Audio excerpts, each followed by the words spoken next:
isi ni ishuri, umwarimu akaba ubuzima, aho uno mwarimu atandukaniye n'abandi barimu basanzwe, nuko ari we wenyine utanga ibizamini ubundi amasomo akaza nyuma. Mu gihe mwarimu usanzwe we abanza akaguhereza amasomo, noneho ibizamini akabizana nyuma. Ndetse se ni abantu muzi mu buzima busanzwe bananiwe byananiye mu ishuri, aho ku mwarimu usanzwe ugasanga byarabananiye, bamwe baracikirije, ariko bagera mu isi aho isi ari ishuri, umwarimu akaba ubuzima, ugasanga barabishoboye, ndetse kandi bakaba bakoresha bamwe babaga ba mbere, ndetse kandi bamwe bize bakarangiza. Muri uyu mwanya rero twigamo isomo ry'ubwenge, isomo ry'umunsi, ndetse hazamo n'ijambo ryahindura ubuzima ryagiye rivugwa n'abantu benshi bagiye batandukanye. Mwibutsa ko niba uri mushya kuri ino YouTube channel, ibuka gukanda kuri like, subscribe, ndetse ukore na share, ndetse kandi ndizera ko turi kumwe turashoboye. Together yes we can. Twishyize hamwe nta cyatunanira, kandi gahunda intego dufite nuko uno mwaka ugomba kuzarangira, ndetse dufite intego muri rusange yuko tugomba kuzuza abasubscribe miliyoni. Rero nkwibutsa gukandaho n'inkunga yanyu ikomeye cyane. Rero uno munsi tugiye kwigira hamwe ku isomo rikomeye cyane, isomo ryo mu buzima, isomo rikenewe, isomo ry'ubuzima ryahindura ubuzima bwawe. Uhereye kuri uno munsi wa none uryumvise ndetse ukaba wabasha no kurishyira mu bikorwa. Ni isomo ryiza cyane, isomo abantu bakunze ari benshi, bakaba bari badusabye ko turisubiramo, akaba ari nayo mpamvu muri uyu mwanya twahariye ijambo ryahindura ubuzima, isomo ry'umunsi, ijambo ry'ubwenge, ndetse n'akanya k'ubwenge. Tukaba tugiye kurebera hamwe iryo jambo, kandi ndizera ko ukimara kuryumva rwose ugatangira kurishyira mu bikorwa, nyuma y'iminsi 15 uzaba watangiye kubona impinduka. Mbibutsa neza, hari icyo wifuza ko twakoraho hano, tuvuga ibintu bigiye bitandukanye, ibyagufasha kubaka ubukungu, uburyo wakifashisha umanaginga amafaranga ufite, yaba menshi cyangwa ari make, ndetse nayo nabyo birakeneye, kuko ntago uteganya kuba udafite amafaranga uzayabona. Rero biba byiza cyane iyo byanditse muri comment ukatubwira icyo dukoraho ubutaha. Tujya dukora ku bijyanye no ku buzima buzira umuze, ndetse n'ibindi bigiye bitandukanye. Rero kuri uyu munsi wa none tugiye kurebera hamwe inkuru abantu badusabye ari benshi cyane, irimo isomo rikomeye cyane. Isomo tugiye kwiga kuri uno munsi ni isomo rijyanye no kwita ku byiza cyane, kwita ku byiza kuruta uko twita ku bintu bibi. Sinzi nimba uri kubyumva. Rijyanye no kuvuga ku mwanya dufata twita ku bintu bibi cyane kurusha uko twakita ku byiza biba mu buzima bwacu. Ndetse riradushishikariza nyine ku kwita ku byiza kuruta uko twakita ku bibi. Kera hariho umuprofe wigishaga psychology cyangwa iyigamitekerereze. Rero uwo munsi yari afite intego yo kwigisha ku isomo rijyanye no kwita ku byiza kuruta uko twita ku bibi. Rero ajya kubigisha nk'ibisanzwe, asuhuza abanyeshuri. Amaze kuhagera yari afite urupapuro rw'umweru dede ruriho ibara ryera, ariko hagati y'urwo rupapuro hakaba harimo akadomo gatoya k'akazeru k'umukara kuri buri rupapuro. Noneho agahereza abanyeshuri bagiye batandukanye, ababwira ko ashaka kubabaza ikibazo, kandi umuntu ubasha kugisubiza amuhereza amanota y'inyongera, amwongereraho amanota kuyo yari afite. Abanyeshuri bose yabahaye iminota 5, arabwira ati mwese mwakire zino mfashanyigisho mbahaye, muzitegereze neza, noneho ubasha gutsinda ibibazo ngiye kubabaza nyuma yuko mumaze kureba, wowe ngo ndamwongerera amanota y'ubuntu.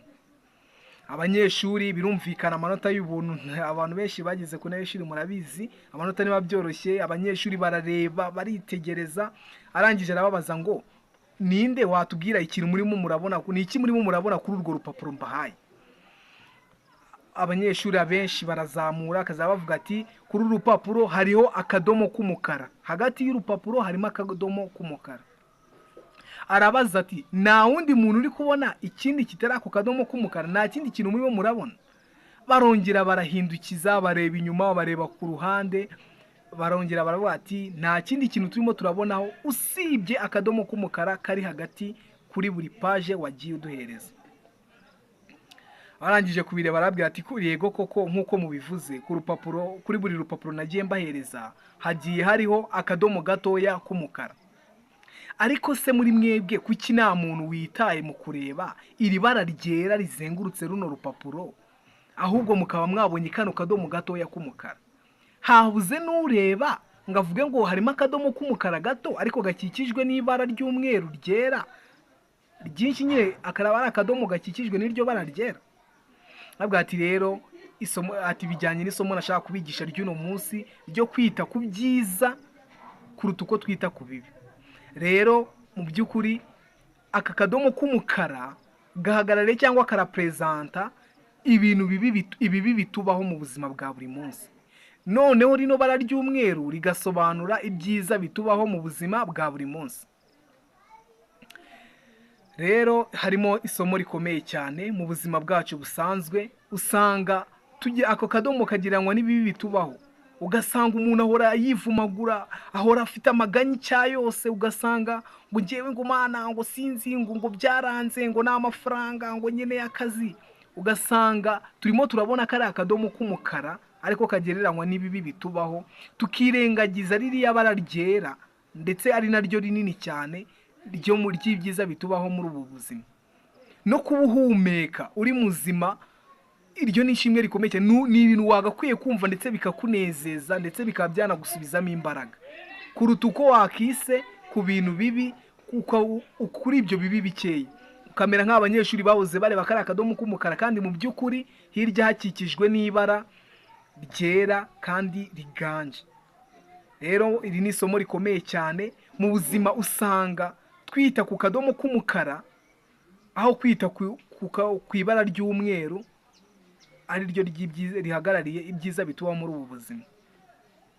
Ugasanga wowe hari amahirwe menshi uba ufite abandi badafite, ndetse kandi twabonye yuko uko waba umeze kose hari benshi baba bifuza kumera nk'uko umeze. Hari amagana y'abantu baba bifuza kumera nk'uko umeze, kandi uko uri kose hari aburuta, hari abifuza kumera nkawe, hari abifuza amahirwe nk'ayo ufite.